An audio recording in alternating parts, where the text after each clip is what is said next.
Eu quero repartir com a igreja uma palavra extremamente essencial no que diz respeito aos nossos relacionamentos. No tempo da ceia, uma das instruções do apóstolo Paulo é que nós precisamos discernir o corpo de Cristo. Em outras palavras, precisamos avaliar se de fato eu e você estamos desfrutando de uma comunhão verdadeira, plena com a igreja de Jesus. Porque nós não somos simplesmente frequentadores de culto. Nós somos um organismo vivo, a igreja do Cristo ressurreto. Então, nesta noite, nós iremos discernir o corpo. E o tema da palavra que eu proponho para vocês é relacionamentos transformados.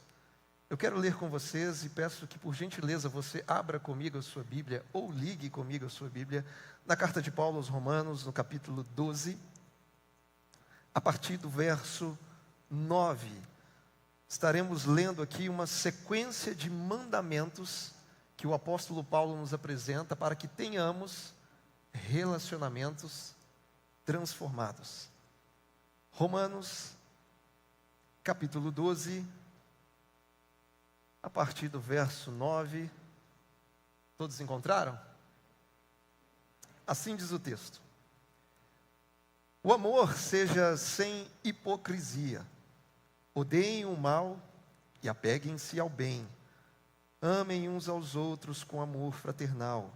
Quanto à honra, deem sempre preferência aos outros.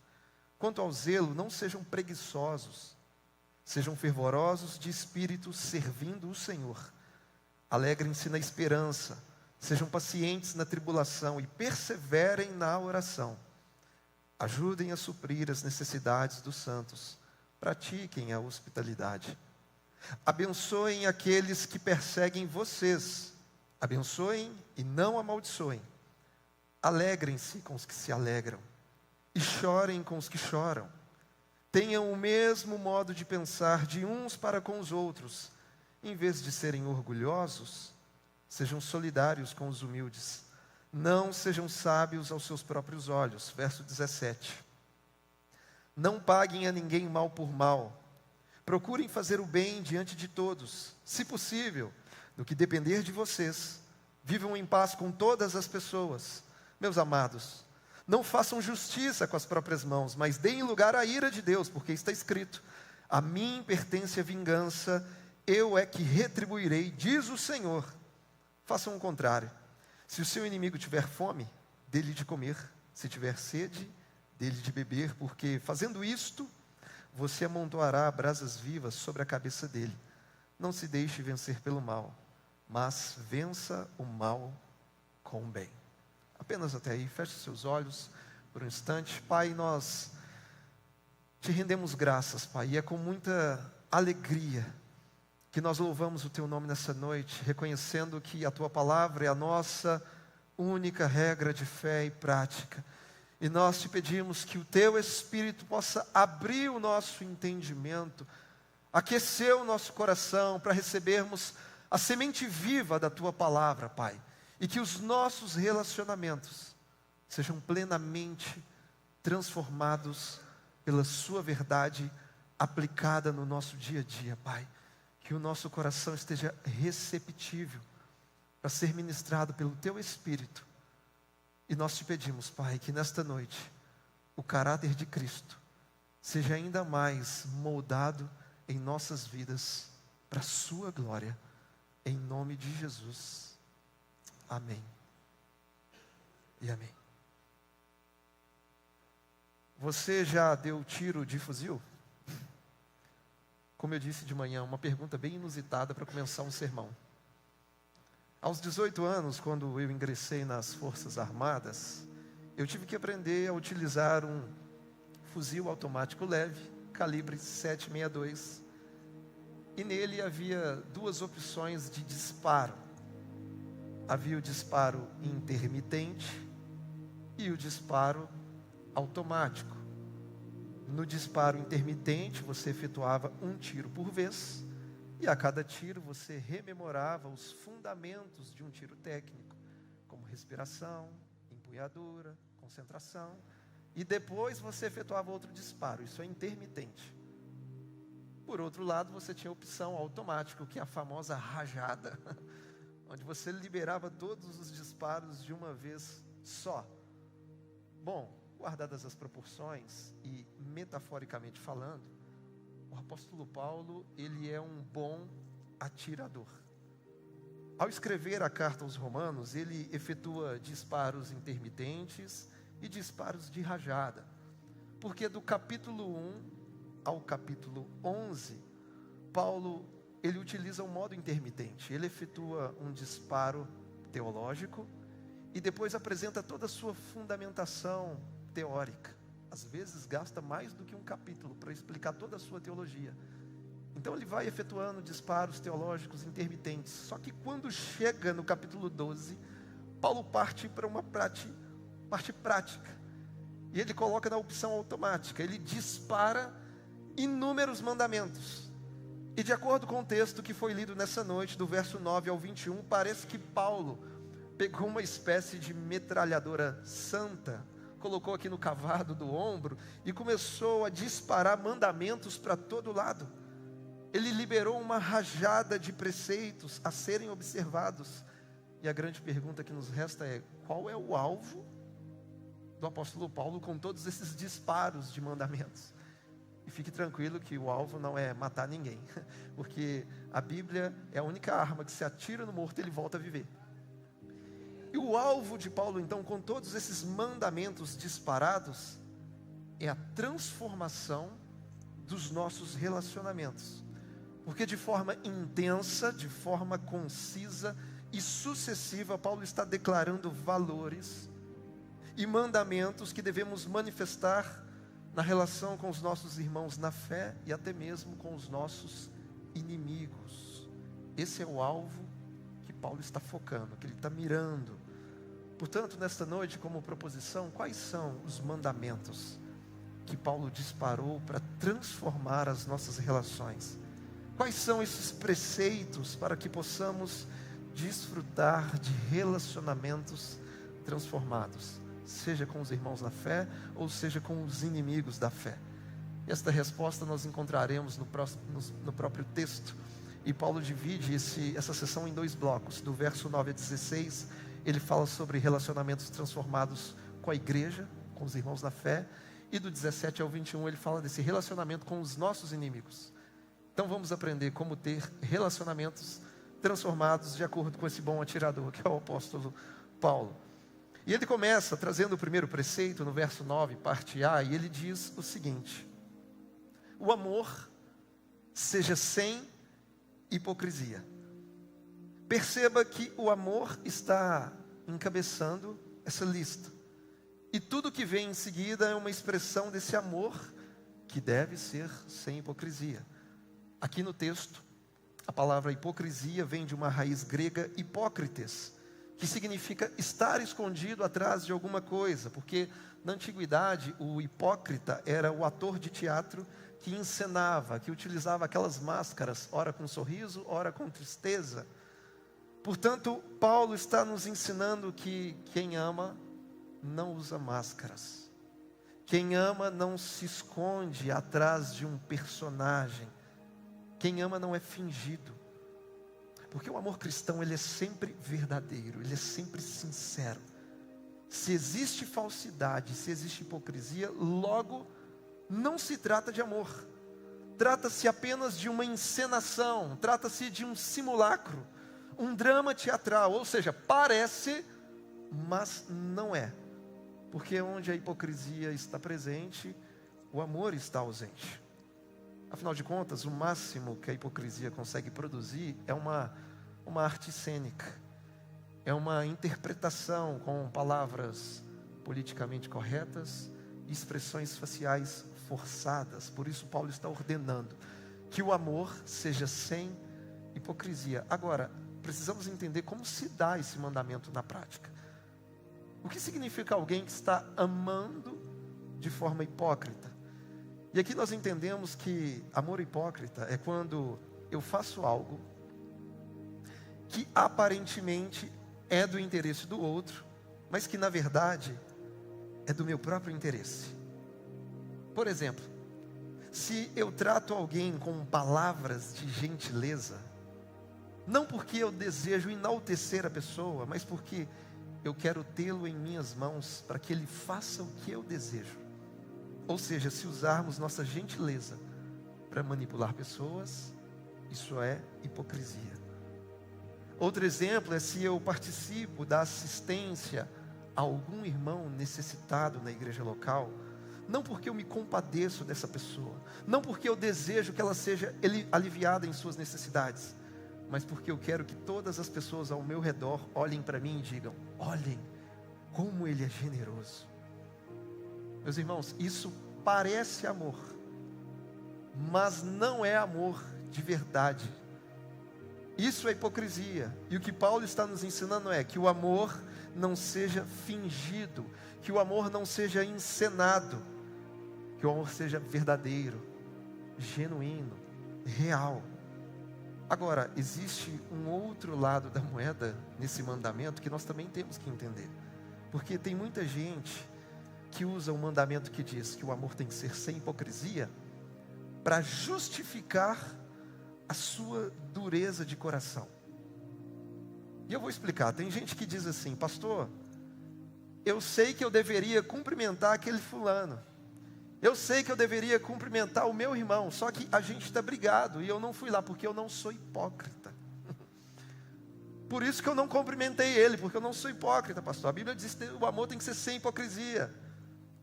E aqui, meus irmãos, a gente não pode confundir as coisas. Fazer o que deve ser feito, mesmo com um coração indisposto, não é hipocrisia, é obediência à palavra de Deus. Isso aqui se trata de batalha espiritual contra o nosso próprio coração, contra a nossa própria natureza inclinada ao pecado, que às vezes é resistente nisso.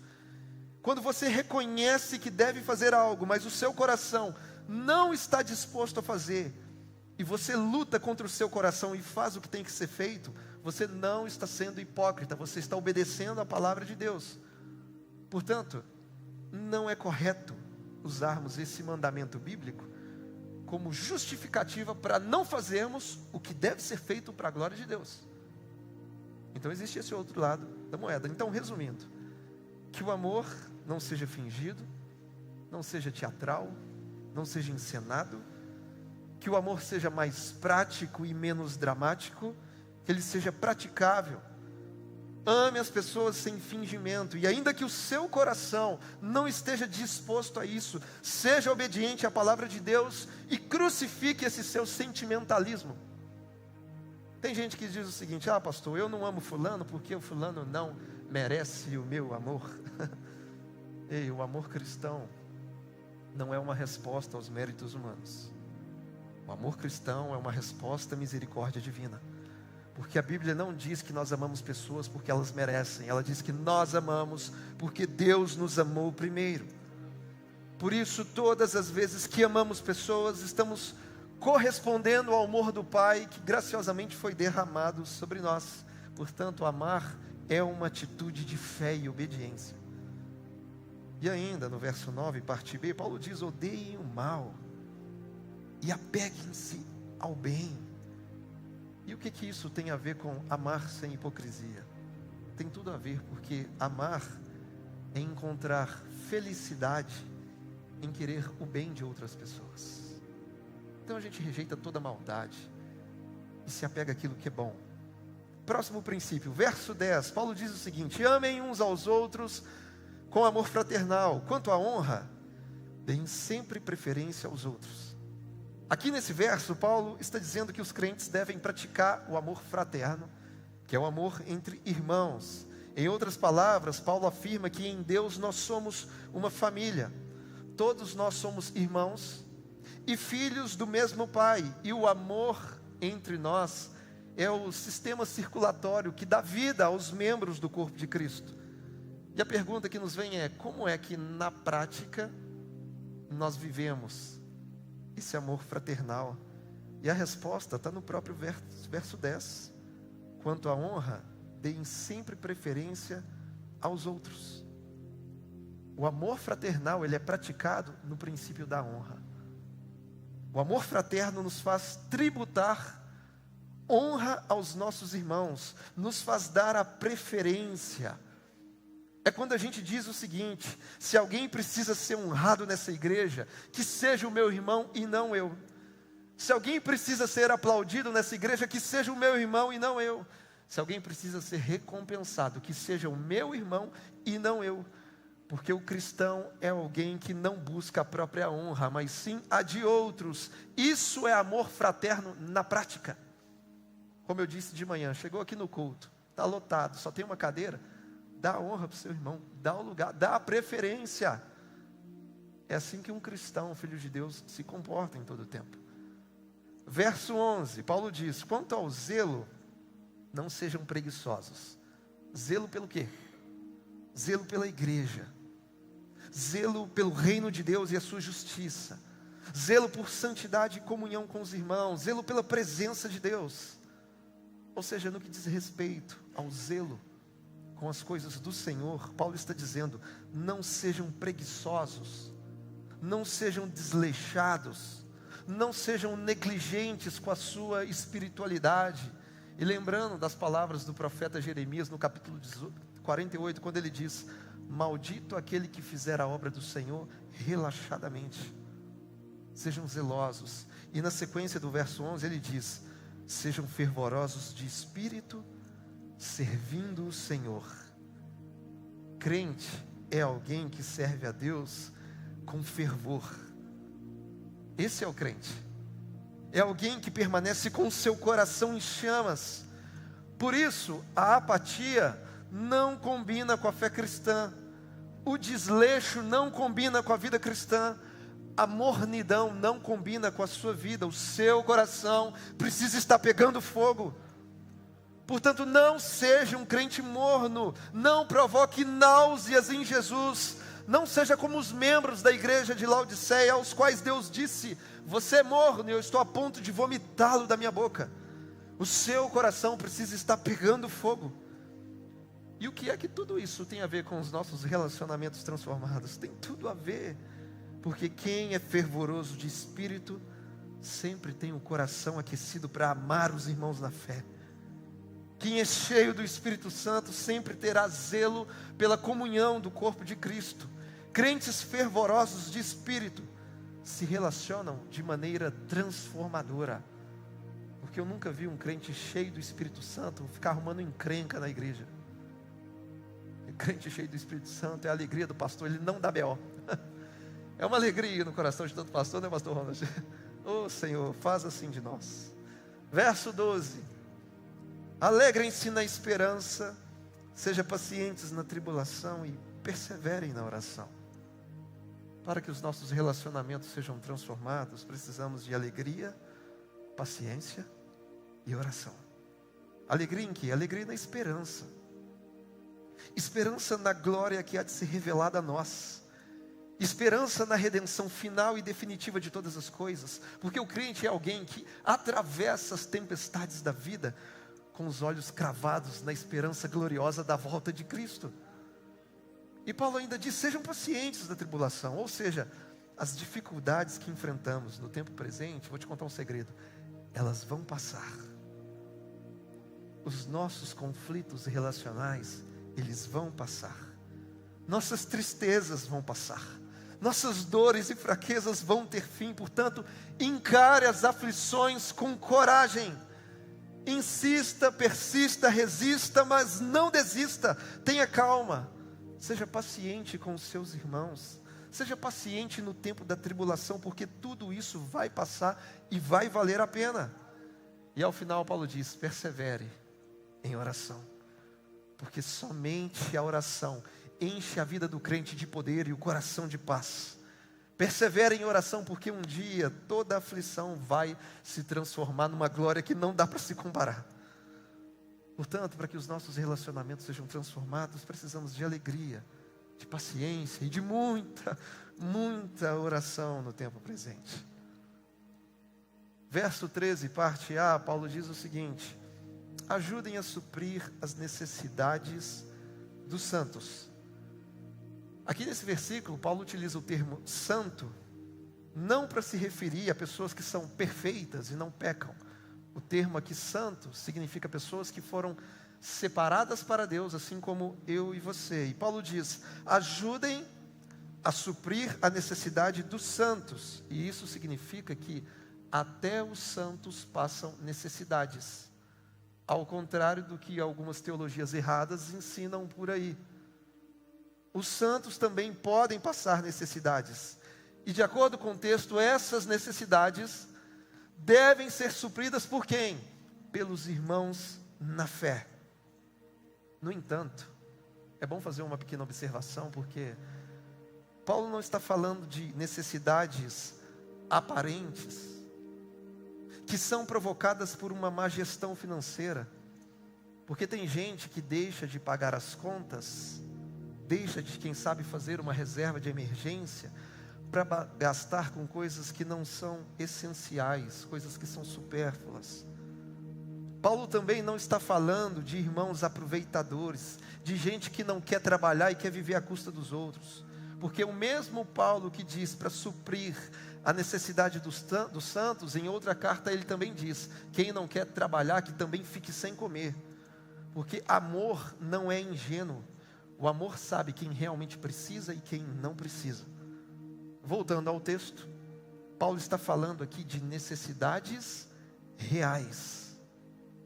Aqui ele está falando de irmãos e irmãs que passam por privações devido às diversas contingências da vida. Às vezes uma fatalidade, quem sabe uma crise sem precedentes, talvez uma perda inflacionária que reduz o poder de compra da pessoa, quem sabe uma enfermidade, um desemprego, coisas que podem acontecer com qualquer um de nós. Então, nesses casos de necessidades reais, Paulo está dizendo que nós temos a responsabilidade de suprir as necessidades uns dos outros, para a glória de Deus Pai.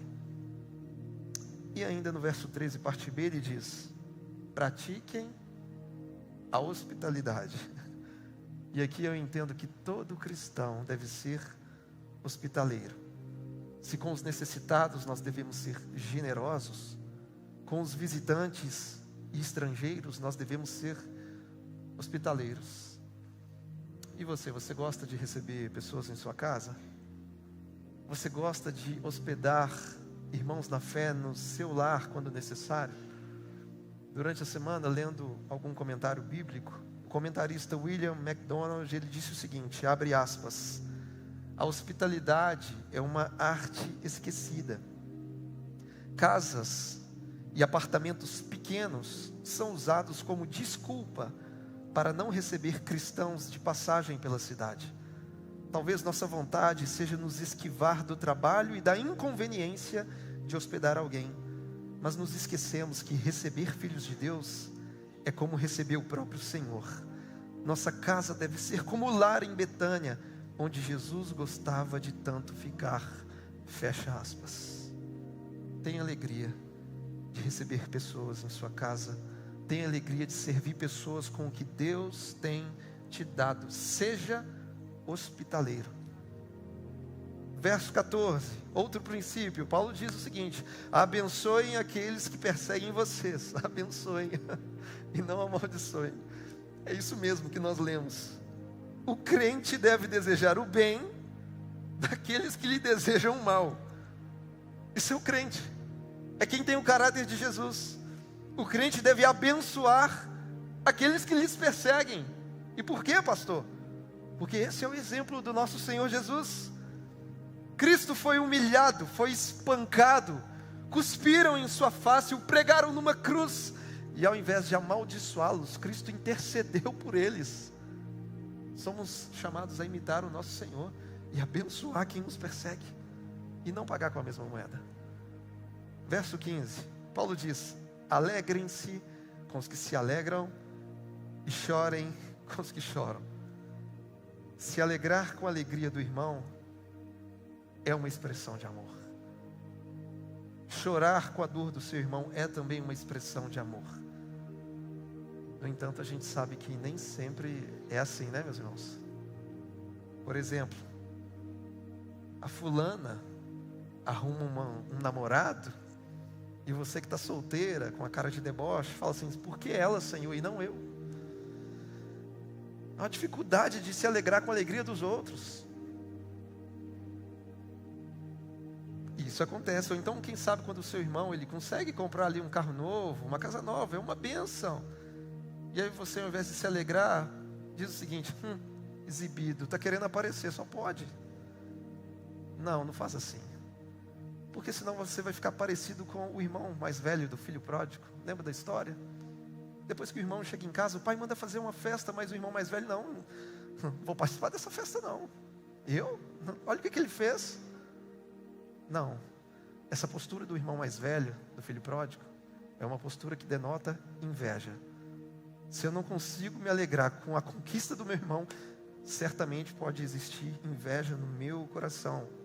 Ou pior ainda, é quando nós não choramos com o nosso irmão num momento difícil.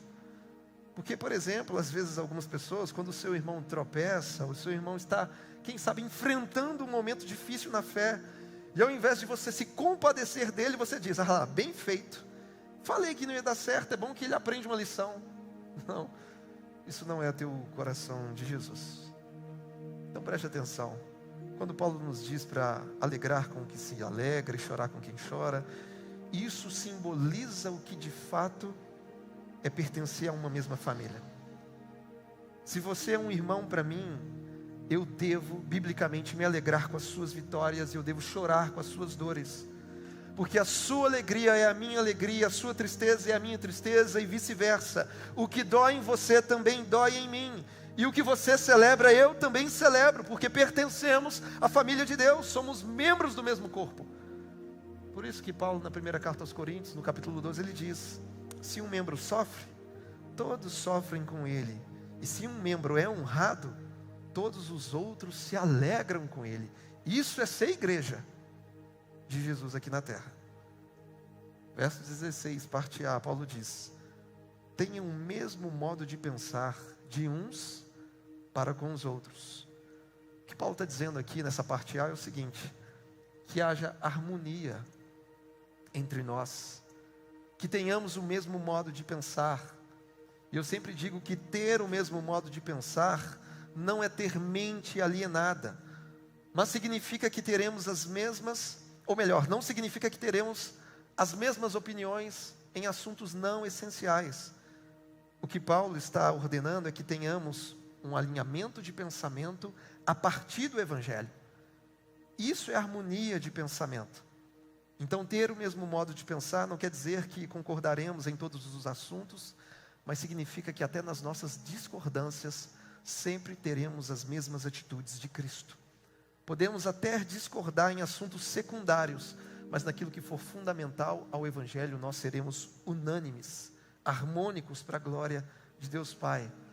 E ainda no verso 16, parte B, Paulo diz: em vez de serem orgulhosos, sejam solidários com os humildes. Não sejam sábios aos seus próprios olhos. De uma maneira resumida, o que Paulo está dizendo aqui é o seguinte: vivam humildemente. Se relacione com pessoas que são mais simples do que você. E não pense que você é alguém que sabe de tudo, porque você não sabe. E não pense que a vida gira em torno de você, porque ela não gira. O centro é Cristo, é Jesus. Eu disse de manhã que é comum as crianças sempre fazerem algumas perguntas intrigantes, né? E elas perguntam: por que o ano tem 365 dias e por que o dia tem 24 horas? E lá em casa eu explico, né? Devido ao sistema solar. Aí você explica os conceitos de rotação e translação. Rotação é a Terra girando em torno do seu próprio eixo. Um giro completo gasta 24 horas, nós temos um dia. E na translação a Terra gira ao redor do Sol. E quando completa um giro, né, nós temos 365 dias, 5 horas e 48 minutos aproximadamente. Então nós temos um ano, explicando esse conceito para as crianças. E ainda assim Deus ministra ao nosso coração, porque eu descobri que tem dois tipos de crente: o crente rotação e o crente translação. O crente rotação é o que acha que a vida gira em torno dele. Tudo gira em torno de si mesmo, ele é o centro da galáxia. Enquanto o crente de translação é aquele que já amadureceu e entendeu que tudo gira em torno do sol da justiça, que é Cristo Jesus. Jesus é o centro, meu irmão. Então, se até hoje você tem achado que é a última bolacha do pacote, a última coca do deserto, não, sai do centro. O centro é Jesus Cristo. Viva humildemente. E agora, quando chega do verso 17 ao 21, Paulo está falando de relacionamentos transformados, não agora com os irmãos na fé, mas contra aqueles que nos perseguem, os inimigos da igreja, inimigos do evangelho. E do verso 17 a 21, me permita ler mais uma vez. E diz assim o texto: não paguem a ninguém mal por mal, procurem fazer o bem diante de todos, se possível. No que depender de vocês, vivam em paz com todas as pessoas. Meus irmãos, não façam justiça com as próprias mãos, mas deem lugar à ira de Deus, porque está escrito: a mim pertence a vingança, eu é que retribuirei, diz o Senhor. Faça o contrário. Se seu inimigo tiver fome, dele de comer, se tiver sede, dele de beber, porque fazendo isto, você amontoará brasas vivas sobre a cabeça dele, ou seja, vai deixar ele tão constrangido de tanto amor. Não se deixe vencer pelo mal, mas vença o mal com o bem. E quando se trata dos nossos inimigos, Paulo nos ensina pelo menos 3 coisas. A primeira, ele diz o seguinte: se possível, no que depender da gente, nós devemos viver em paz com todas as pessoas, com todas elas, porque eu sei que nem sempre depende da gente, mas no que depender da gente, a Bíblia está dizendo, devemos ter paz com todas as pessoas. Ou seja, o cristão não foi chamado para ser um encrenqueiro, você não foi chamado para ser um gerador de conflitos, de problemas. Nós fomos chamados para sermos pacificadores. Então lembre-se disso. Deus não te chamou para você jogar lenha na fogueira. Deus te chamou para apagar qualquer foco de incêndio nos relacionamentos. Você é um pacificador. Você vem para apaziguar relações. Segunda coisa que Paulo nos ensina é que nós não devemos fazer justiça com as próprias mãos. Ou seja, não devemos ser vingativos. Portanto, você não é um Avenger. Você não é o homem de ferro. Você não é um dos vingadores.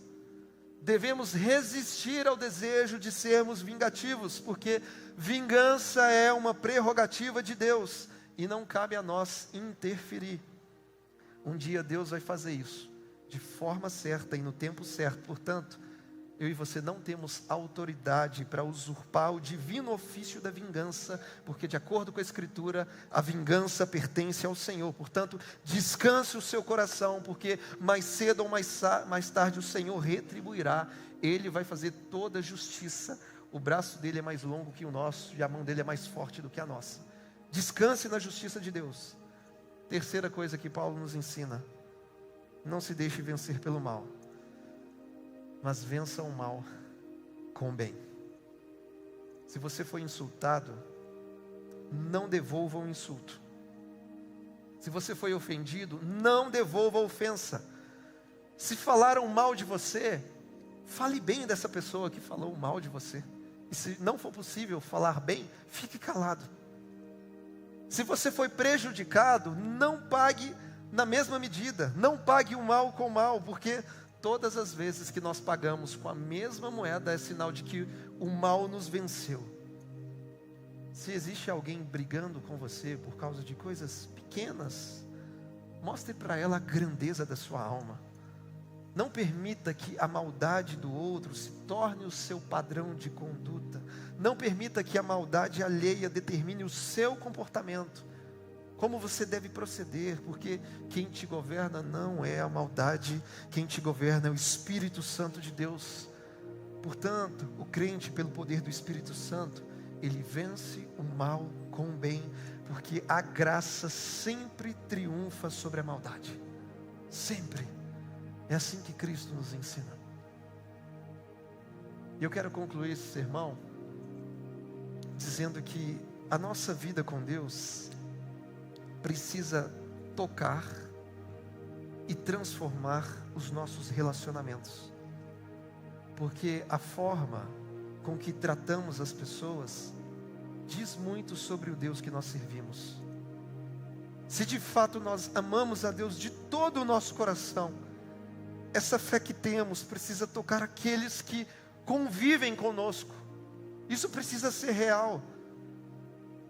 E por isso eu pergunto, para a sua reflexão, as pessoas à sua volta conseguem perceber e receber o amor de Deus através da sua vida? As pessoas se sentem abençoadas pelo fato de conviver com você?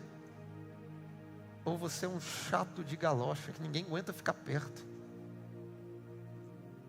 A qualidade dos seus relacionamentos é compatível com o evangelho que te redimiu, que te salvou? Precisa ser. Por isso entendemos que somente uma experiência real com o evangelho pode de fato transformar os nossos relacionamentos. Porque se não for através do evangelho, se Cristo não salvar as nossas vidas, se o Espírito Santo não selar o nosso coração para o dia da redenção, a gente não consegue. A gente vai sair por aí se vingando, brigando com todo mundo na rede social, com a vizinhança, na família, no Natal e por aí vai. Mas uma vez que você recebe o Espírito Santo de Deus, o próprio Deus passa a habitar em seu coração, e você começa a transpirar o caráter de Cristo, pagando o mal com o bem, honrando pessoas, dando preferência, amando sem hipocrisia. Assim se comporta indistintamente aquele que de fato nasceu de novo. Por isso, nessa noite, eu quero concluir com 2 desafios para toda a igreja. O primeiro desafio é que, se porventura existe alguém te perseguindo, se existe alguém te fazendo algum mal, ore a Deus e peça que Ele te dê graça para começar a abençoar essa pessoa. Que Deus te dê força, misericórdia e sabedoria para poder liberar perdão e vencer o mal com o bem para a glória de Deus.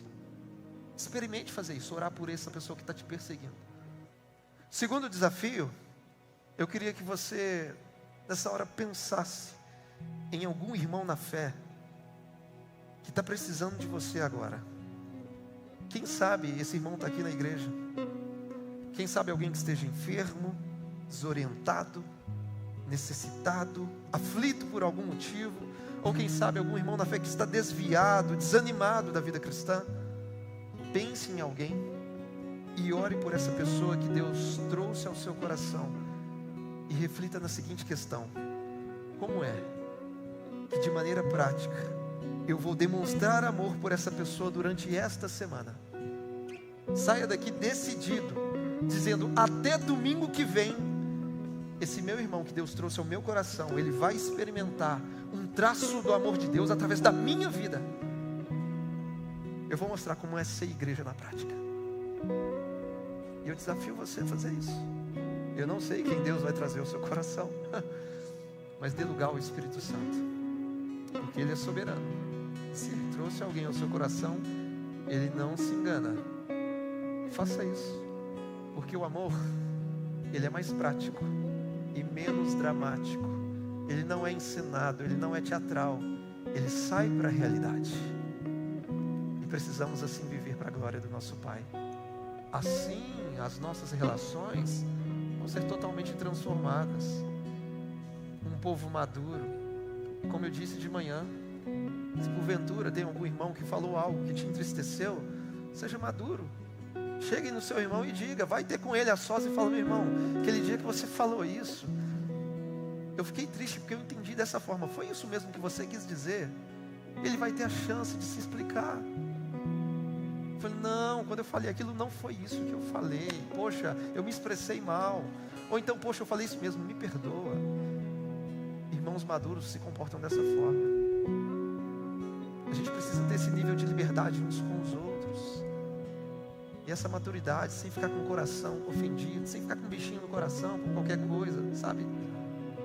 Que o amor seja sem hipocrisia. E ainda que o seu coração esteja relutante a fazer alguma coisa, desfrute e viva essa batalha espiritual, mortificando a sua carne.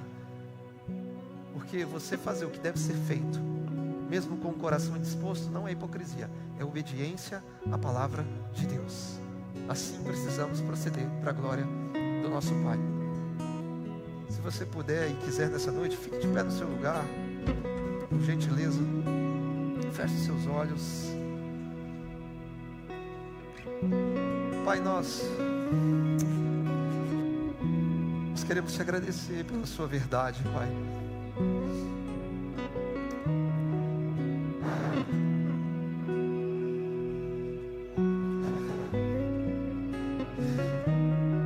Obrigado, Pai, pela sua palavra. Obrigado pela família na fé. É um privilégio nós reconhecemos pertencer a essa família, Deus. É um privilégio termos a quem buscar socorro no momento de dificuldade. É uma bênção, ó Pai, ter sido adotado como um filho amado do Senhor e ter sido enxertado no corpo de Cristo, que é a igreja. E nós te pedimos nessa noite, ó Deus, que o teu amor seja manifestado de forma prática nas nossas relações. Se porventura o Senhor trouxe alguém aos nossos corações, Pai, que isso saia para a realidade nessa semana. Que em nome de Jesus o Senhor receba toda a glória, através das manifestações reais de amor em nossas relações, ó Pai.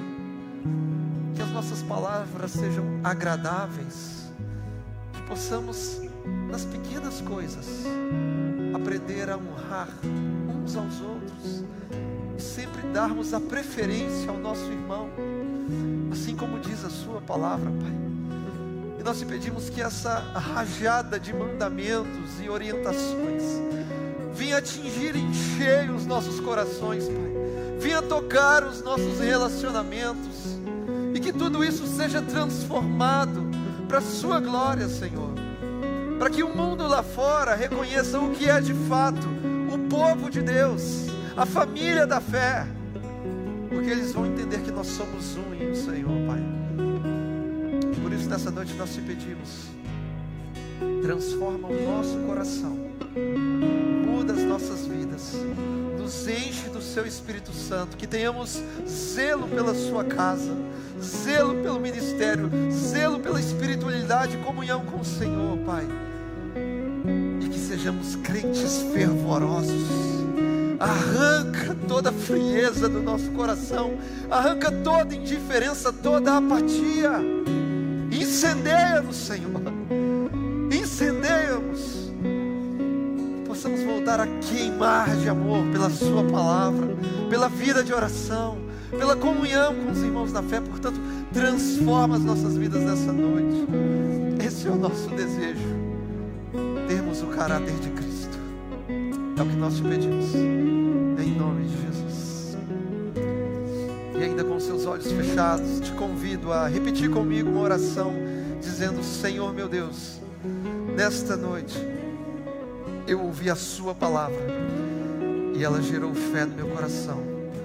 Portanto agora eu me arrependo dos meus pecados e desejo a transformação de todos os meus relacionamentos. Eu abro o coração para que o Senhor arranque de dentro de mim toda a raiz de amargura. Portanto, nessa hora, eu creio com o coração e confesso com a minha boca que Jesus Cristo é o meu Senhor e o meu Salvador. Escreve, ó Deus, o meu nome no livro da vida, porque agora eu faço uma aliança com o Senhor. Amém. E ainda de olhos fechados, aí mesmo no seu lugar, eu queria aqui perguntar: quem se identificou com essa oração? A oração entregando a vida a Jesus. Se você se identificou com essa oração essa noite, aí mesmo no seu lugar, levante a sua mão bem alto.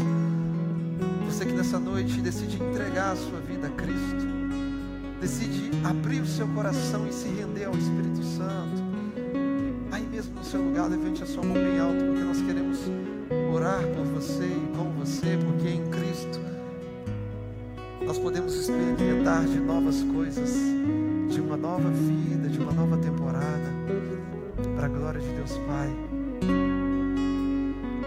E sendo assim, eu entendo que todos nós temos certeza causa da vida eterna. Todos nós representamos a família de Deus. E por isso agora nós vamos participar da ceia do Senhor. E a ceia fala muito daquilo que foi compartilhado nesta noite, aonde você tem plena consciência de que você não é alguém isolado na vida. Você, a partir do dia que foi salvo, você foi espiritualmente enxertado no corpo de Cristo. E por isso agora a dor do seu irmão tem que doer em você. E a alegria do seu irmão precisa te contagiar. Porque nós somos irmãos. Não tem ninguém aqui disputando um com o outro para ver quem é o maior, para ver quem é o primeiro, para ver quem é o melhor. Não! É por isso que eu amo os pequenos grupos, Pastor Ronald, as células. Porque hoje a nossa sociedade é sociedade de fileiras. Você vai numa casa lotérica, você pega uma fila. Você vai no banco, você tem uma fila. Você vai fazer uma prova do Enem, você senta em fileiras. Mas quando você se assenta para jantar com a sua família, ninguém se assenta em fileiras, se assenta em roda. É assim que acontece no pequeno grupo, aonde todo mundo é nivelado. Não tem ninguém maior e melhor do que ninguém. Não tem um primeiro, não tem um último. É uma família. Isso é discernir o corpo. Se porventura existe alguém que você precisa liberar perdão, faça isso agora. Decida perdoar. Não é uma questão de sentimento. Ah, pastor, eu não estou sentindo. Não precisa sentir, basta obedecer a Bíblia. Porque o Espírito já foi derramado sobre você. E o Espírito Santo te capacita a fazer o que na sua força você não consegue. O coração pode estar relutante, mas obedeça a palavra de Deus. E libera perdão. Libera perdão. Então nessa noite os nossos voluntários estarão distribuindo desde já os elementos da ceia. E para você que já é batizado, já desceu as águas, você vai sim de fato participar desse momento. E nós vamos seguir a instrução do apóstolo Paulo, que diz que cada um examine a si mesmo. Então esse é o momento onde você não vai ficar examinando a vida do seu irmão. Olhe para dentro de si, examine o seu coração, porque o Pai te contempla. Ele conhece a sua vida melhor do que você mesmo, então não tem como esconder nada dele. Se preciso for, se arrependa e coma do pão e beba do cálice. Vamos adorar o Senhor. Quem é esse que vem nos abraçando? Quem é esse que vem nos constrangendo com o olhar? Ele é tão sábio, ensina em amor. Ele é tão manso, cuida dos corações. Quem é esse que vem nos abraçando? Quem é esse que vem nos constrangendo com o olhar? Ele é tão sábio, ensina em amor. Ele é tão manso, cuida dos corações. Ele entrou em casa, ele está à mesa. Sabe que esperamos. E ao partir do pão, os nossos olhos se abrem e reconhecemos quem tu és.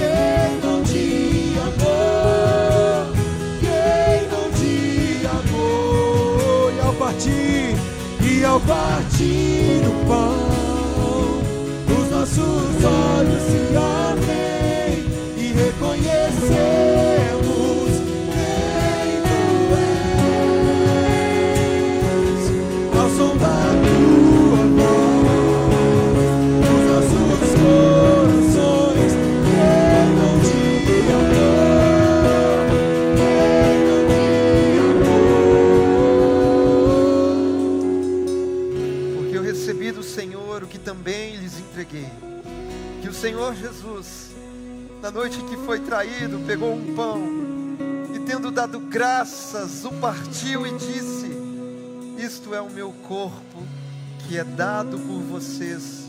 Façam isto em memória de mim. Você pode agora comer do pão. Aleluia.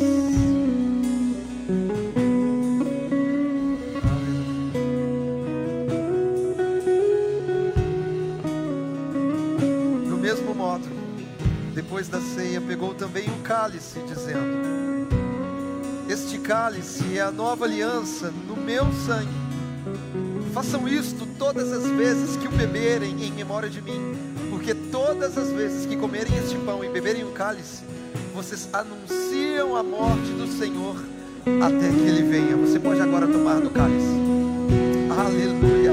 Nós te adoramos, Jesus. Em casa, Ele está à mesa, Ele nos observa, sabe que o esperamos, e ao partir o pão, os nossos olhos se abrem e conhecemos quem tu és.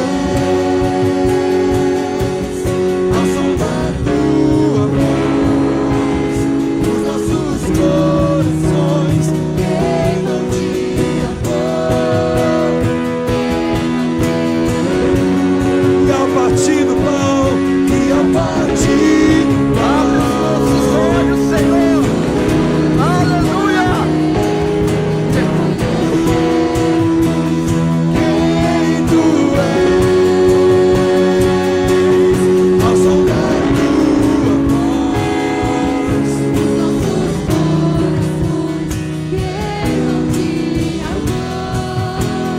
queimam de amor. Declare isso.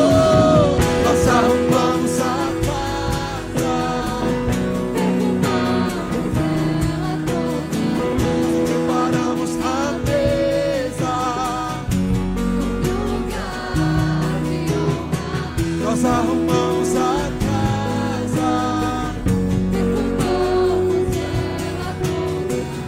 preparamos a mesa. Nós arrumamos a casa, preparamos a mesa.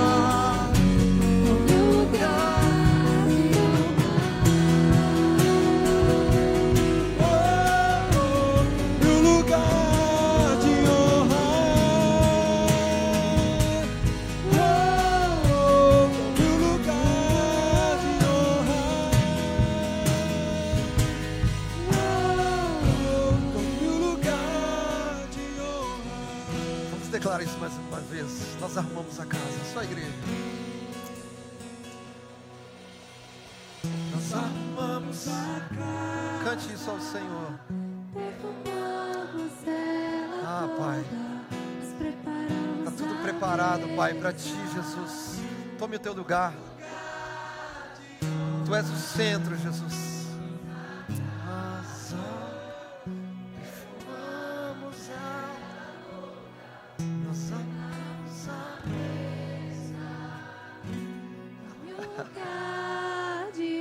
Você pode aplaudir o Senhor nesse momento? Nós te adoramos, Jesus. Obrigado, ó Pai, pelo Teu sacrifício. Obrigado, Senhor.